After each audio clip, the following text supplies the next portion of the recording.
You ask Tiger to solve. This deals with linear equations with one unknown.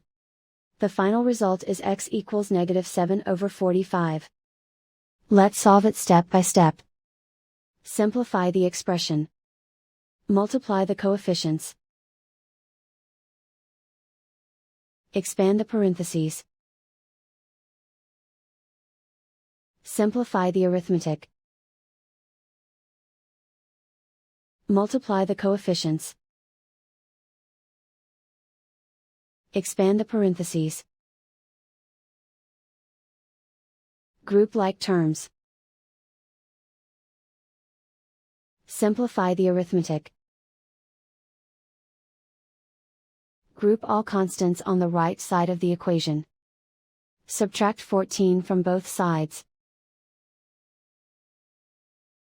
Simplify the arithmetic.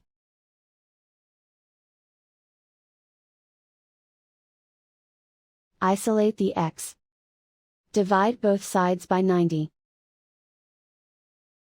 Simplify the fraction. Find the greatest common factor of the numerator and denominator. Factor out and cancel the greatest common factor. And so the final result is x equals -7/45.